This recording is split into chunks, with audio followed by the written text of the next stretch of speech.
تعالی د حساب پای تخت چې کوم دی هغه به په شام کې لګېدلی او دا ټوله دنیا د هر ګوټ نه به شام ته را روانه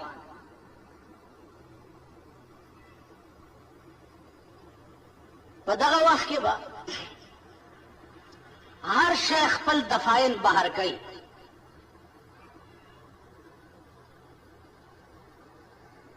که تاسو وګورئ قرآن کې راځي اذا زلزلت الارض زلزالها واخرجت الارض اثقالها وقال الانسان ما لها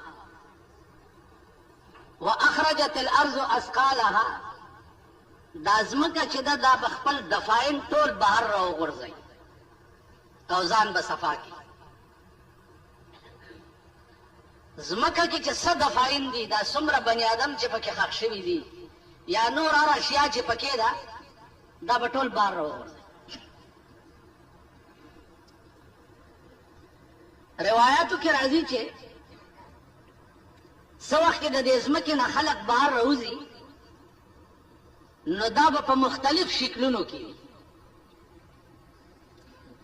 یو ډله به د قبرونو نه داسې راوځي چې لاسونه او خپې به نه وي او صرف دا تنه به وي او د غونډارې غوندې برغړي او شام ته به روان وي ملایکې به آواز وکړي چې یا ربه دا څوک خلق دی وایي به دا هغه خلق دی چې په دې لاس یې چېرې سم کار نه و کړی او په دې خپو چېرته سم ځای ته نه و تللی نو دا قسمه خلق چې دي دا به د قبرونو نه په دې حالت کې راپاسي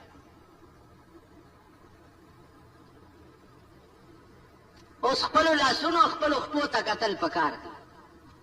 چې هسې نه چې دغه ډله کې مونږ نه شو چېرته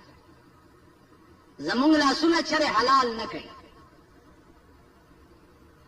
او زمونږ خپې چېرته سم کار پسې نه ځي ټوله ورځ زمونږ خپې چېرته رواني او ټوله ورځ زمونږ لاسونه څه کار کوي دغه هر سړی خپل ګریوان کې وګورئ او ځان سره محاسبه وکړئ چې خپې کم طرف ته ځي او لاسونه کم طرف ته بله ډله به راپاسي چې د هغې په دې خېټه کې به اور بلیږي او لمبې به د خولې نه بار راوځي یا الله دا څوک دي و به دا هغه خلق دی چې په دې خوله یې چېرته حلال نه و خوړلي او دې خېټې ته حلال نه و تلي د ده شپه ورځ خوراک په دې خوله او په دې خېټه کې حرام نو دا ډله به د قبر نه چې راپاسي نو خېټه کې به اور بلیږي او لمبې به د خولې نه بار نن وګوره هر سړی حرام خور په دې ملک کې تاسو که نظر اوس غلی وای نو حلال خواره به درته هغه خلک هم ښکاره نه شي هغه خلک چې 15 زره تسبیح ورسره وي او په خلوتونو کې ناست ځکه د هغوی خوراک هم چې دی زمونږ ګټه ده نو مونږ خو یو مردار خواره د شرابو تجارت مونږ کوو هغوی له هغه پیسې په شکرانه کې ورکو د هیروین او د پوډرو تجارت مونږ کوو هغوی له هغه پیسې په نظرانه کې ورکو غلا او ډاکه مونږ کوو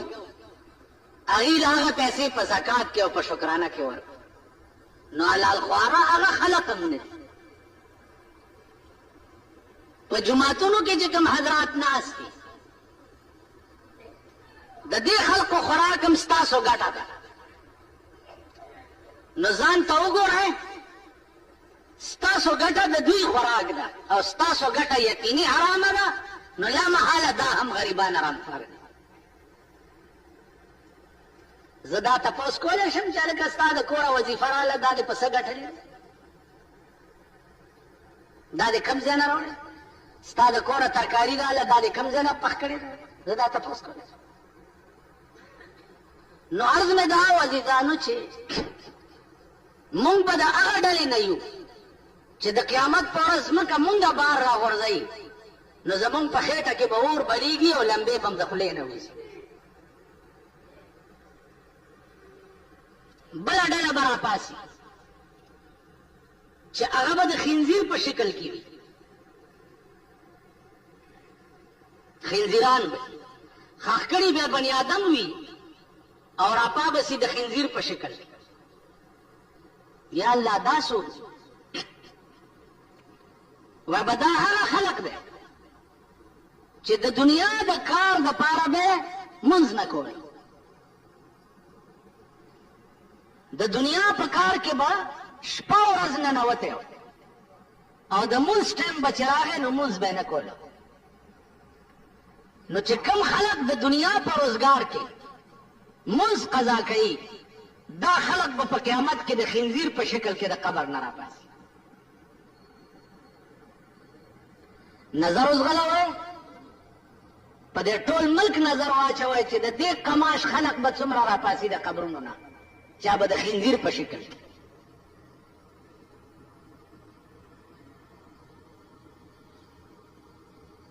الله دې امان راکړي. بله ډله به راپاسي چې دا شونډې به په دې سینه پرتې وي او دا ژبه به په دې ګوډو لګي او دا غاښونه به د غویي د ښکرونو نه زیات لوی وي. په داسې خبیث او داسې مردار شکل کې به د قبر نه بله ډله راپاسي. یا الله دا څوک دي؟ وایي به دا هغه خلق دی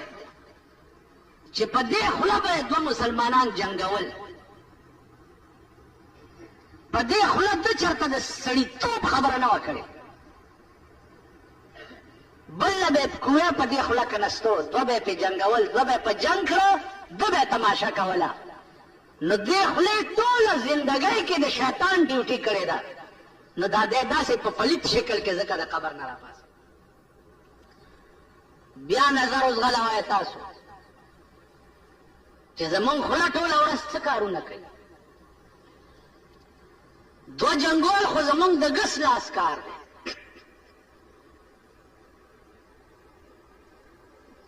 دا زمونږ ډیوټي ده. نو دا قسمه خلق بم په قیامت کې د قبر نه راپاسي. عزیزانو یو بله ډله به راپاسي چې د هغې ډلې مخې ته به بورډ لګېدلی، بورډ به لګېدلی او په بورډ د پاسه به لیکلي وي چې دا د زناکارو ډله ده. نو کتبه به مخې ته یي لکه دا جلوس کې چې وګورئ تاسو دا کتبې راایستې، هغه ورځ دلته یو جلوس تېرېدو د ترکاڼانو جلوس راایستې، هلکه څه چل دی انکم ټیکس را باندې لګېدلی، لویې کتبې مطبعې لیکلې مال جلوس چا ته وباسئ. تاسو خو د خپله لاسه داسې حکومت جوړ کړی دی چا د بجای رونه دي، د بجای یو ښځه وه نو هغې به هر کار